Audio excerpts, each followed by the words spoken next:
Subscribe channel Truth.id dan aktifkan lonceng notifikasi untuk mendapatkan informasi seputar live streaming dan video khotbah terbaru. Posisi tombol subscribe berada di kanan atas channel kami dan jangan lupa nyalakan loncengnya.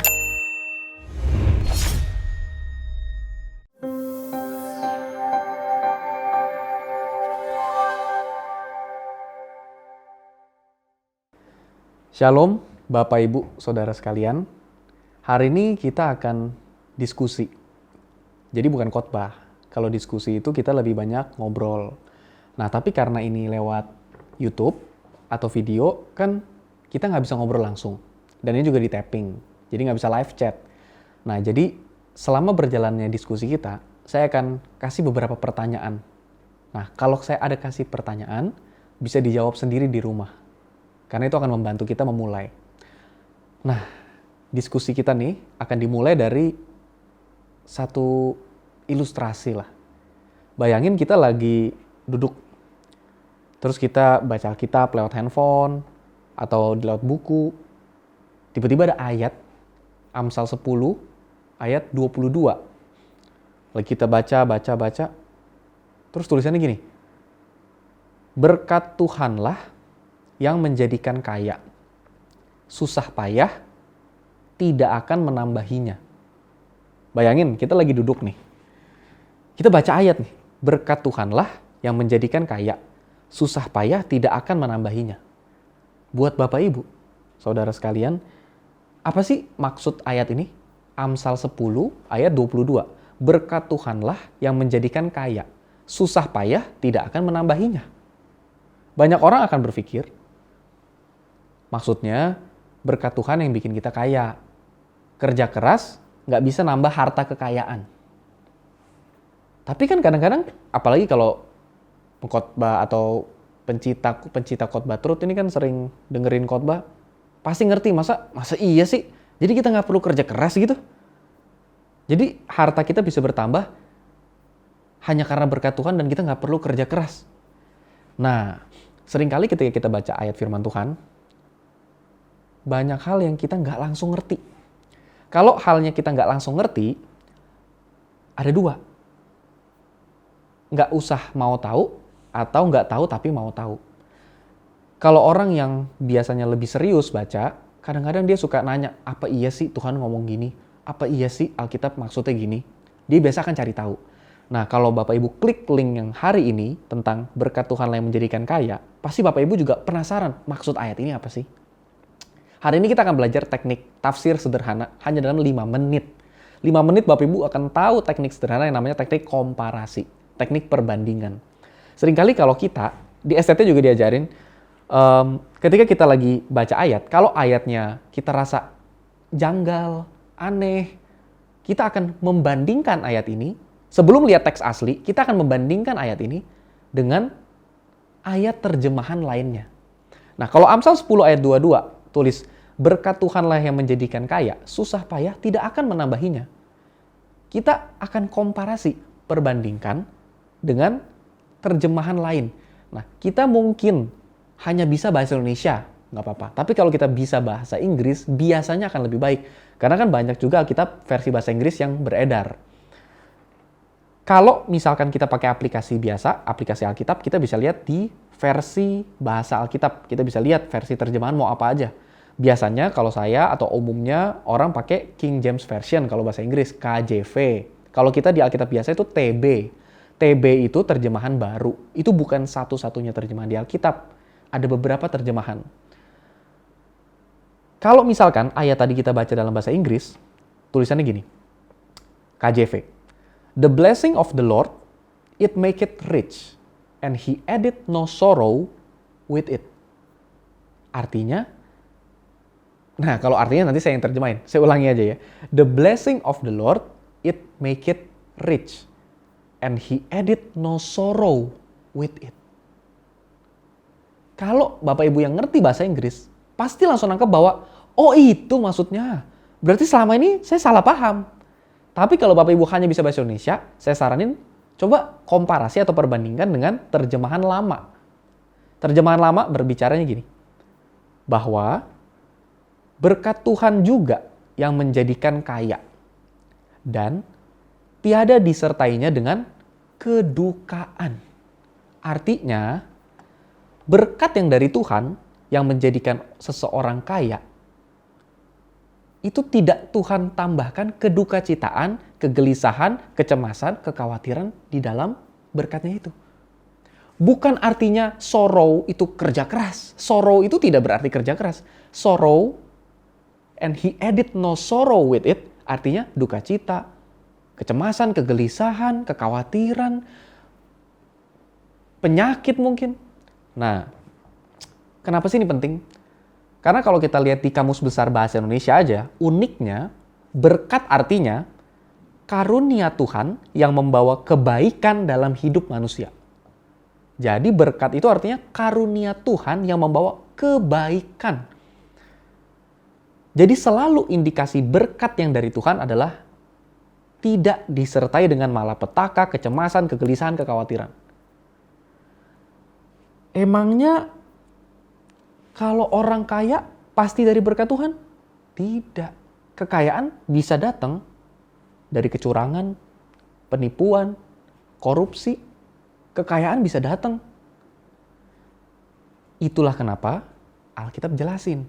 Kekayaan yang datangnya dari berkat Tuhan tidak diembel-embel dengan duka cita, kegelisahan, kekhawatiran. Karena bayangin, kita dapat kekayaan uang dari hasil korupsi. Kalau kita dapat itu dari hasil korupsi, bisa gak kita tidur? Bisa, tapi gak nyenyak.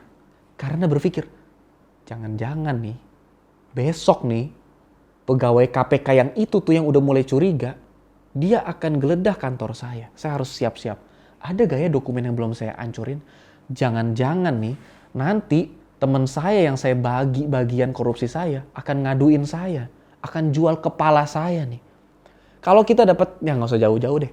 Kita nyolong sendal di masjid, itu aja bisa nggak tenang setiap kali pakai sendalnya. Lagi jalan-jalan nih ketemu temen ya kan. Terus dilihat sendalnya. Wah, sendal kan bisa sama-sama mirip. Tapi itu aja bikin kita gelisah. Waduh, artinya kalau sekarang kita pikir, Tuhan, kenapa sih Tuhan nggak berkatin saya? Kenapa saya susah begini hidupnya? Kenapa uang saya kurang gitu? Sedangkan yang lain, Tuhan berkatin. Ada aja duitnya, ada aja rezekinya. Nah, hari ini kita belajar bahwa kekayaan atau rezeki atau uang itu berbeda dengan berkat. Uang, kekayaan bisa datang ke semua orang.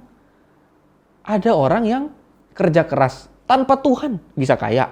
Ada orang yang nggak kerja keras cuma nipu tanpa Tuhan bisa kaya. Ada orang yang kerja keras dengan Tuhan juga kaya. Jadi masalahnya bukan kaya atau miskin, tapi apakah datangnya dari berkat Tuhan atau enggak. Ciri-cirinya kalau kita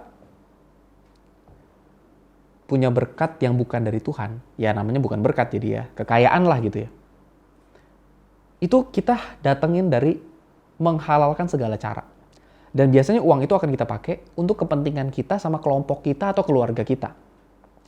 Dan yang terakhir, itu membawa khawatir, cemas, dan malapetaka. Ya gimana nggak kalau kita lakuin kejahatan, ya pasti ada hukuman yang datang lah. Pun misalkan nggak dapat hukuman, kita bisa sangat stres banget. Contohnya, ada satu kisah, ada satu orang ini ahli banget. Dia tulis buku tentang cara keluar dari penjara. Dia berhasil bebas dari 8 kali penjara. 8 kali di penjara dia bisa bebas. Penjaranya udah dari yang paling nggak ketat sampai yang paling ketat dia bisa bebas. Tapi terakhir, setelah dia bebas, dia di penjara terakhirnya. Dan sekarang benar-benar sudah bebas total. Di penjara terakhir karena dia menyerahkan diri. Tahu kenapa? Karena setiap kali dia tidur, kalau ada bunyi sedikit aja, dia langsung, ush. Kenapa? Takut tiba-tiba yang buka pintu, itu polisi mau nangkep dia. Dia nggak bisa stay di satu kota, dia harus pindah, ganti identitas dan segala macam. Hidupnya nggak tenang. Itulah kenapa dia akhirnya nyerahin diri. Itulah, kalau kita dapat sesuatu, kebaikan apapun, kekayaan kah, apapun, kalau datangnya bukan dari Tuhan, atau kita datengin itu karena menghalalkan segala cara dari melakukan kejahatan, tidak akan membuat hati kita tenang, apapun yang kita lakukan. Dan Kalau misalkan Bapak Ibu pernah dengar kalimat, kaya itu tidak bisa membeli kebahagiaan. Saya sangat setuju. Tapi ingat, miskin juga tidak menjamin kebahagiaan. Kaya tidak menjamin kebahagiaan. Miskin juga tidak menjamin kebahagiaan. Karena kebahagiaan itu memang nggak bisa dijamin sama kondisi. Kebahagiaan itu pilihan kita. Apakah kita berbahagia dengan apa yang ada atau enggak? Itu pilihan kita. Mau kaya, mau miskin, nggak ada urusan. Nah, kalau berkat dan kekayaan kita coba satukan gitu ya, kita lihat ternyata ada kekayaan yang datang dari berkat Tuhan, ada kekayaan yang tidak datang dari berkat Tuhan. Tapi kalau kita dari itu kan kalau kita fokus ke kekayaannya. Kekayaan bisa datang dari berkat Tuhan, bisa juga datang bukan dari berkat Tuhan. Tapi kalau kita lihat berkatnya, berkat Tuhan bisa mendatangkan kekayaan. Tapi berkat Tuhan juga bisa tidak mendatangkan kekayaan seperti yang kita bayangkan. Berkat Tuhan bisa muncul dengan bentuk yang tidak nyaman. Kok begitu? Pernah nggak kita ngelihat cerita atau mungkin mengalami sendiri? Harusnya kita bisa, oke saya ceritanya langsung ya biar real. Satu hari nih, ada pebisnis di New York, Amerika gitu ya. Dia pengen presentasi bisnis di satu menara yang sangat tinggi dan isinya itu perusahaan-perusahaan yang luar biasa besar. Kalau berhasil presentasi di situ dan deal, dapat uang yang besar, proyek yang besar. Dan bisa menjamin keberlangsungan hidupnya dan perusahaannya untuk waktu yang panjang. Pagi itu, ketika dia mau presentasi, dia udah siapin semuanya. Dia udah tidur lebih cepat semalamnya. Dia siapin presentasi, dia latihan berkali-kali. Bapak Ibu, untuk presentasi ini, dia itu ambil cuti untuk kerjaan-kerjaan lain. Dia stop hanya untuk latihan presentasi ini. Bayangin ini sepenting itu. Tapi pagi itu ketika dia mau presentasi, anaknya nangis kejer. Akhirnya dia harus nemenin anaknya dulu. Dan entah kenapa hari itu, anaknya nangis nggak berhenti-berhenti. Itu ngeganggu dia, dia mau tinggal. Tapi istrinya juga harus kerja. Akhirnya dia harus antar anaknya dulu ke tempat penitipan anak. Biasanya anaknya nggak pernah rewel kayak gini. Akhirnya harus diantar ke tempat penitipan anak. Dan waktu dia selesai lewatin tempat penitipan anak, dia lihat waktunya masih bisa lah. Saya udah berangkat lebih pagi. Dia lewat. Gara-gara harus lewatin tempat penitipan anak, itu macet total. Itu dia stresnya udah nggak kebayang. Dia siapin ini benar-benar sangat serius. Tiba-tiba sekarang harus ngalamin macet total. Tahu? Akhirnya telat. Bahkan jamnya udah lewat. Misalkan presentasi harus jam 9 pagi. Udah jam 9:15. Dia masih di macet itu. Tiba-tiba dia lihat gedung itu meledak. Boom! World Trade Center. WTC meledak. Dan ini kisah nyata yang diceritain sama dia. Di mana dia melihat hari itu, kalau dia tidak terlambat, dia akan ikut meledak di gedung itu. Ya menurut dia, itu berkat yang dari Tuhan. Walaupun dia nggak dapat presentasi hari itu. Artinya, berkat Tuhan itu nggak harus mendatangkan kenyamanan yang kita pikirkan. Tapi ada maksud di belakang itu. Setelah itu dia ngelihat, setelah dia ngelihat WTC meledak, dia lihat ternyata hidup sesingkat itu ya. Dan itu ngerubah hidup dia dan perjalanan rohaninya. Bapak Ibu, berkat bisa mendatangkan kekayaan untuk sebagian orang, tapi bisa juga mendatangkan hal lain untuk sebagian orang. Tapi percayalah, dari semua berkat Tuhan, ujung-ujungnya pasti untuk merubah karakter kita. Saya nggak akan lama-lama di situ. Kita akan mulai masuk ke kata kunci yang lebih menarik. Kaya. Dari tadi kita bahas berkat kaya, berkat kaya. Kenapa sih bahas kaya? Karena kaya itu banyak dicari orang. Sadar atau tidak sadar, sengaja atau tidak sengaja, kaya itu jadi patokan sukses hidup. Kalau ditanya, sebenarnya kaya itu apa sih? Nih, kata-kata lain kalau kita deskripsiin itu gampang. Sehat itu apa sih? Ya organ tubuh berfungsi maksimal. Kalau ditanya, kaya itu apa sih? Coba kaya itu apa sih? Ini kita diskusi nih, kaya itu apa sih? itu sangat bingung. Karena kaya buat kita sekarang sama kaya buat kita nanti itu beda. Kaya buat kita sama kaya buat orang lain juga beda.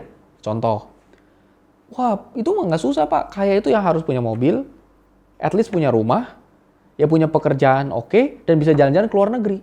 Menurut kita itu kaya. Karena kita membandingkan dengan kita yang sekarang.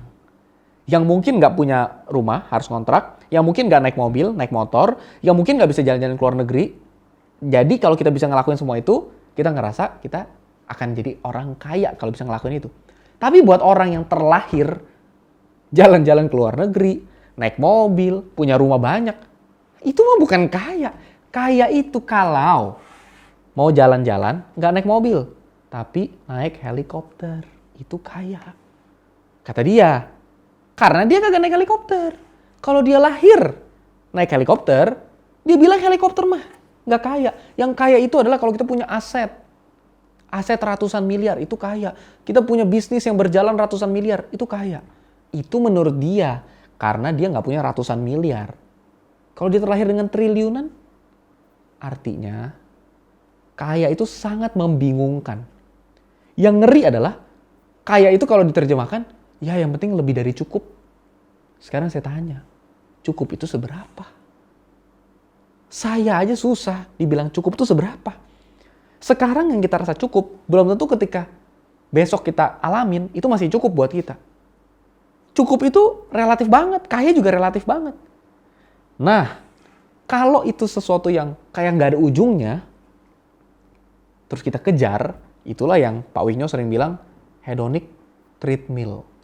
Jadi ngejar kekayaan tuh kayak naik treadmill, jalan di tempat yang nggak ada ujungnya, sampai mati. Ternyata kita baru sadar, ya ampun, kita kagak pernah nyampe.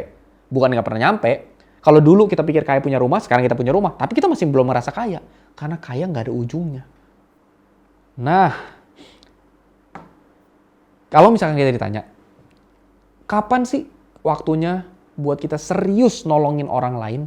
Kapan waktunya kita benar-benar serius memperhatikan hidup orang yang berkesusahan? Seringkali kita mikir, nanti kalau saya sendiri cukup dan saya sudah punya lebih, maka saya akan serius nolongin orang lain karena akan lebih mudah. Sekarang yang penting saya nolongin diri saya sendiri dulu, sampai saya cukup, baru saya akan nolongin orang lain. Ya realistis dong Pak, masa kita belum bisa makan, kita nolongin orang lain makan? Ada benernya. Tapi seringkali kata cukup itu juga nggak ada ujungnya. Buat kita sekarang, kita belum kaya. Nanti kaya itu kalau saya sekarang udah bisa bayar kontrakan rumah dan at least bisa DP rumah lah, bisa nyicil rumah dulu. Atau gaji saya harus di 10 juta dulu. Baru saya bisa ada kelebihan Pak. Saya lihat pengeluaran saya ini 8 juta. Kalau saya gaji di 10 juta kan ada 2 juta yang bisa saya bantu buat orang lain. Nah ini kan 8 juta harus saya makan. Masa saya nggak makan, saya mati dong Pak. Ada benernya. Tapi, percaya gak? Pepatah lama bilang ya, gaji 3,5 cukup. Bahkan kadang-kadang kurang. Gaji naik 7 juta cukup. Bahkan kadang-kadang kurang. Gaji 15 juta cukup. Bahkan kadang-kadang kurang. Lah kok bisa begitu? Karena seringkali ketika gaji datang, ada pengeluaran lain yang tidak disadari keluar juga.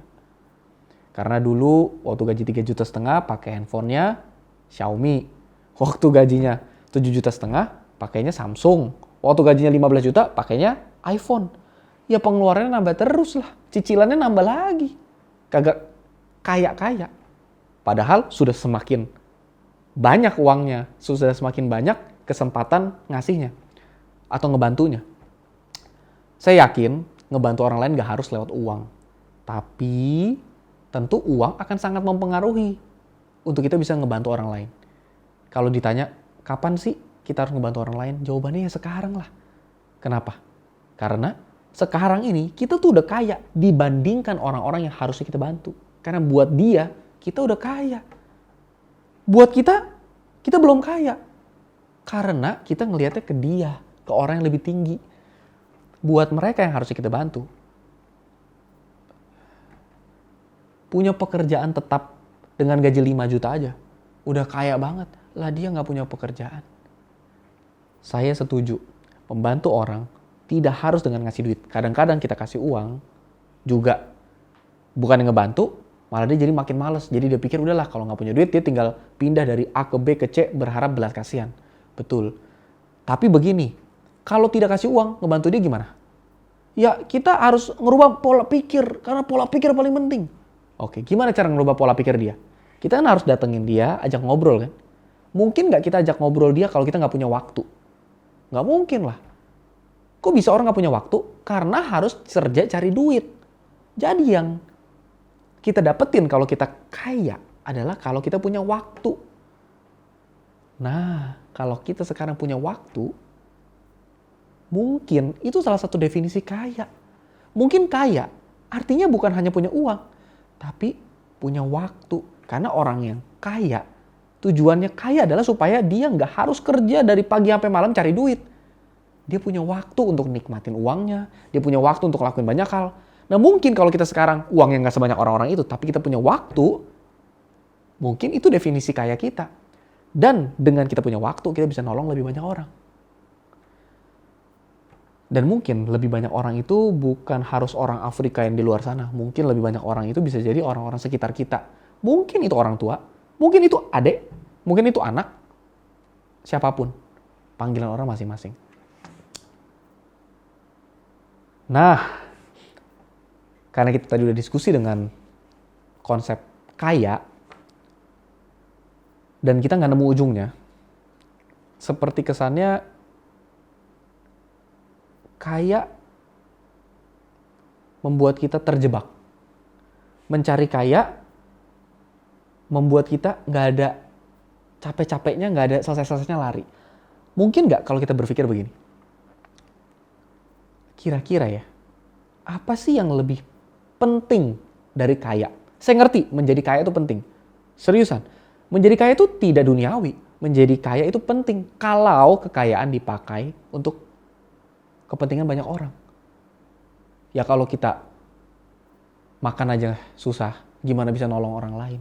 Jangan nolong orang lain. Keluarga kita sendiri mungkin kita nggak bisa tolong. Tapi kalau kita punya uang lebih, kita bisa tolong keluarga kita. Bisa tolong banyak orang. Masalahnya, kira-kira apa sih yang lebih penting dari kaya? Kalau misalkan kita berpikir itu yang paling penting, coba kita pikir lebih pelan-pelan. Kira-kira apa yang lebih penting dari kaya? Kita tadi udah diskusi banyak hal. Dimulai dengan Amsal 10 ayat 22. Kita udah diskusi bahwa ternyata kalau berkat yang dari Tuhan yang membuat kita kaya, itu tidak disertai dengan kedukacitaaan. Ternyata ayat itu bukan artinya kita jangan kerja keras. Kita tetap kerja keras disiplin. Karena kalau nggak kerja keras disiplin, ya mana mungkin bisa dapat pekerjaan yang baik. Atau punya bisnis yang baik. Tapi sekarang kita udah lewatin itu. Kita udah ngerti. Pertanyaannya adalah, apa yang lebih penting dari kaya? Nah, pelan-pelan. Kita berpikir seperti manusia pada umumnya. Jadi jangan langsung taruh Tuhan di situ. Jadi kayak, oh yang lebih penting dari kaya itu Tuhan. Oke, kita pelan-pelan, kita berpikir seperti manusia pada umumnya. Umumnya, manusia agama apapun, ateis bahkan sekalipun, akan setuju bahwa sehat itu lebih penting dari kaya. Karena waktu dia sakit, sering banget duitnya nggak bisa lagi nolong dia. Nggak ada lagi operasi yang bisa dilakuin, nggak ada lagi dokter yang bisa didatengin, nggak ada lagi rumah sakit yang bisa punya alat atau mesin atau treatment untuk ngobatin penyakit dia. Seringkali orang ketika di rumah sakit baru sadar bahwa sehat lebih penting dari kaya. Sekarang kita pelan-pelan kita berpikir ya. Saya yakin memiliki keduanya lebih baik. Tapi kalau dipilih salah satu, kira-kira kita pilih mana? Kalau saya akan pilih sehat daripada kaya. Anggaplah kaya ini kita sama-sama pikir punya mobil mewah, punya rumah mewah, makanan mewah, jalan-jalan mewah, oke? Lebih mudah ya. Dengan mewah ini, yang tetap masih relatif juga, tapi anggap aja mewah, sama-sama mewah gitu ya. Dibandingkan sehat, saya lebih pilih sehat.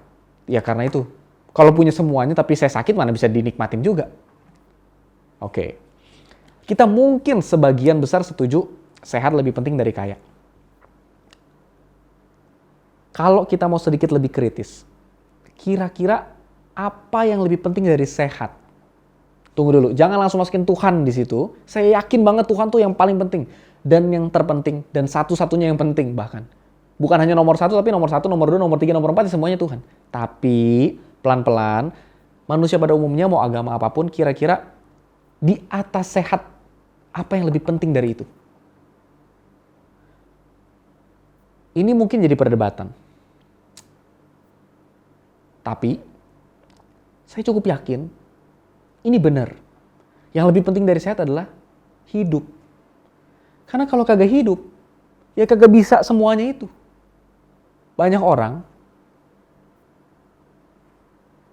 tidak menghargai kehidupan sampai akhirnya dia baru sadar betapa takutnya itu kalau kita mati. Jadi punya kesempatan hidup itu paling berharga.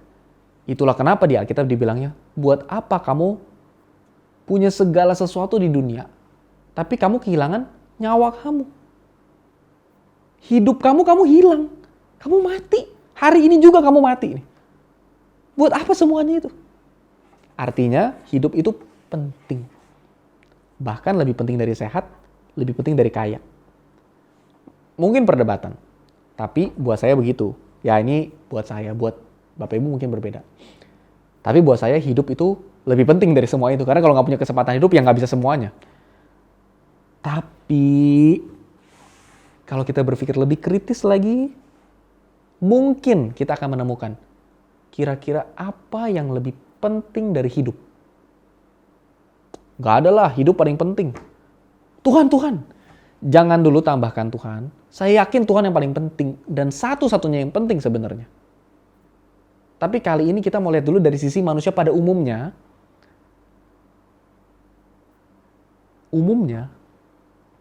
Yang lebih penting dari hidup adalah, nah pertanyaan ini sulit banget. Karena kalau yang lebih penting dari kaya banyak, sehat. Yang lebih penting dari sehat ya hidup. Tapi apa yang lebih penting dari hidup?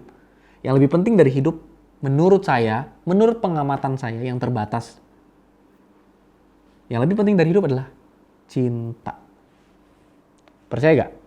Banyak gara-gara putus cinta, orang bunuh diri. Karena cintanya hilang, dia rasa hidup sudah tidak berarti. Atau di sisi lain, karena berkorban untuk orang yang dicintai, dia rela mati. Hidupnya jadi mati demi cintanya. Nah, Bapak Ibu, ini barulah kita masuk ke inti diskusi kita. Hati-hati dengan cinta. Tahu gak?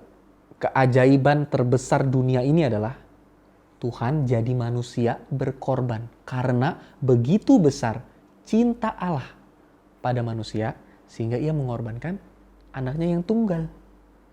Supaya siapa yang percaya kepadanya tidak binasa, melainkan beroleh hidup yang kekal. Tuhan ngorbanin dirinya sendiri di kayu salib karena cinta. Hidup, kemuliaan, kekuasaan dikorbankan. Karena apa? Cinta. Karena begitu besar kasih. Cinta, kasih, sayang, love. Ya apapun lah itu. Itu cinta. Lihat orang tua yang bekerja banting tulang. Mau dia sakit kek. Mau kesehatannya terganggu kek. Tujuannya bukan uangnya. Tapi cinta sama anaknya lah yang membuat dia rela ngorbanin banyak hal itu. Cinta itu bahaya Bapak Ibu kalau tidak hati-hati. Karena tadi kebaikan terjadi karena cinta. Tapi ingat, akar segala kejahatan apa coba? Cinta, uang. Bayangin. Sumber segala kebaikan adalah Tuhan. Dan Tuhan adalah kasih. Tuhan adalah cinta. Dan karena cintanya sama manusia, Tuhan korbanin dirinya. Tapi ingat, akar segala kejahatan juga cinta. Cinta, uang adalah akar segala kejahatan. Cinta ini berbahaya. Karena cintalah orang bisa korbankan hidupnya. Karena cintalah kejahatan juga terjadi. Cinta uang. Bukan cintanya yang salah. Bukan rindunya yang salah. Cinta kepada orang atau hal yang salah, itu yang membinasakan.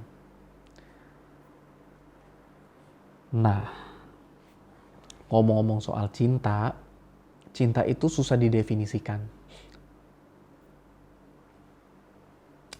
Kalau misalkan ada orang bilang, menurut saya ada yang lebih penting dari cinta, yaitu Tuhan. Silakan aja. Tapi menurut saya, seharusnya yang kita sadari adalah jangan bandingkan Tuhan dengan cinta atau apa yang harus kita cintai. Karena pun kalau kita memilih Tuhan tanpa cinta, kita melakukan hukum-hukumnya tanpa cinta sama Tuhannya, biasanya itu karena alasan-alasan klise seperti saya takut masuk neraka, saya pengen banget masuk surga. Dan menurut saya, kalau kita ngelakuin hukum Tuhan hanya karena takut masuk neraka atau pengen masuk surga, happy-happy, rasanya kok nggak srek gitu ya. Rasanya tuh manis kalau kita lakukan hukum Tuhan, karena kita sadar Tuhan cinta kita, kita cinta Tuhan. Simple. Tapi memang ngelakuinnya nggak sesimpel itu. Menyadari itu juga nggak sesimpel itu. Walaupun nggak simple, tapi itu memang faktanya.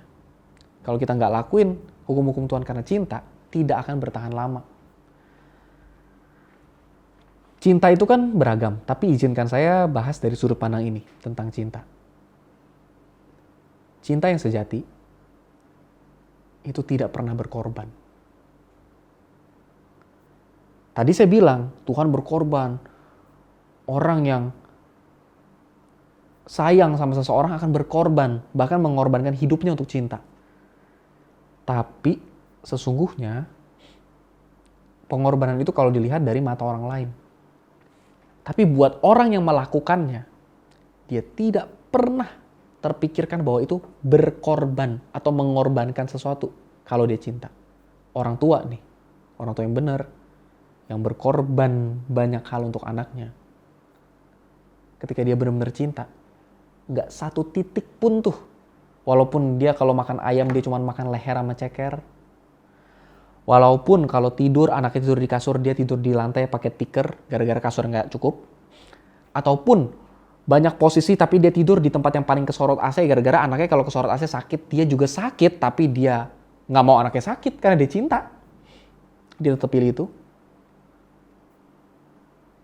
Ataupun dia punya 6 anak,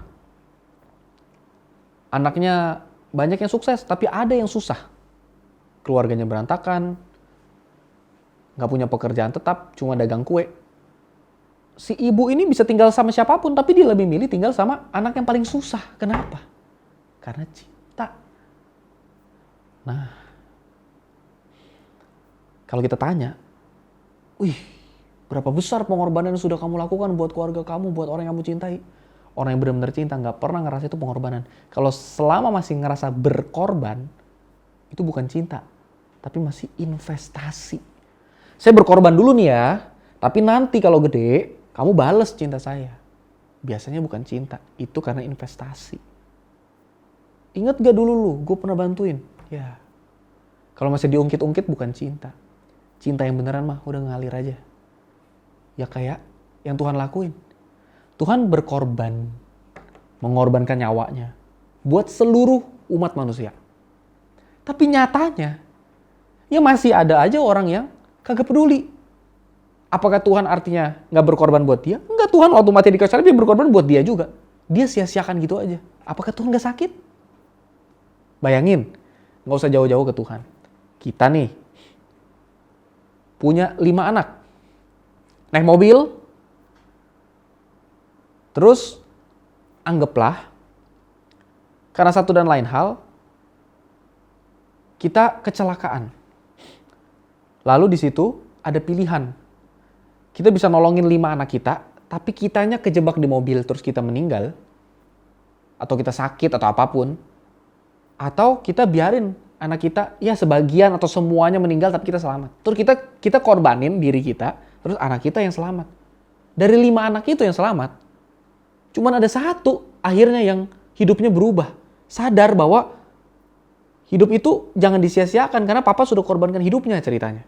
Tapi 4 anak yang lainnya sia-siakan hidupnya. terjerat narkoba lah, apalah pembunuhan, apalah segala macam, hidup sia-sia, hidup cuman buat buang-buang waktu, kagak ada manfaatnya. Cuman ada satu anak nih yang serius, kerjanya cuman kasir Indomaret gitu. Cuman dia jadi kasir Indomaret yang jujur. Semua kasir di tempat itu selalu mainin bon. Orang pesen 2 wafer ditulisnya 3 wafer, kalau nggak ngeh ya udah duitnya buat dia. Tapi anak ini enggak, ya sesimpel itu. Dia ingat bahwa hidup itu harus bermakna karena papa udah korbanin buat dia. Tetap aja bapaknya berkorban bukan cuma buat dia, buat 5 anaknya. Ya kalau bapaknya bisa ngelihat gitu ya, sedih banget. 4 anaknya itu kenapa begitu ya? Kok cuma 1 ya yang inget gitu pengorbanan bapaknya? Tapi ya tetap bapaknya tetap berkorban. Nah, kalau hari ini kita diskusi panjang lebar tentang berkat, kekayaan, rasa cukup, cinta. Tujuannya bukan untuk merubah Bapak Ibu. Saya yakin tidak mungkin ucapan manusia itu bisa merubah manusia lain. Menurut saya manusia kalau berubah itu karena tindakannya sendiri. Mungkin ucapan orang lain itu menjadi pertimbangan untuk dia berubah. Bimbingan Roh Kudus menurut saya pun pertimbangan buat manusia berubah. Roh Kudus mau bimbing kayak apapun. Kalau manusia kagak mau berubah ya kagak berubah juga. Mau ketemu Tuhan nih di depan mata nih, Tuhan datang, ketemu Tuhan depan mata. Kalau nggak mau berubah ya nggak berubah juga. Ya udah tetap aja berkhianat. Mau ketemu Tuhan depan mata, kalau nggak mau berubah ya nggak berubah juga. Artinya apa yang kita diskusin hari ini tujuannya bukan buat merubah Bapak Ibu, tapi menjadi bahan pertimbangan. Akhir kata, kita manusia yang banyak melakukan kesalahan. Tapi percayalah, kesalahan yang kita lakukan tidak membuat Tuhan kurang mencintai kita. Kebalikannya, kebaikan yang kita lakukan juga tidak membuat Tuhan lebih mencintai kita.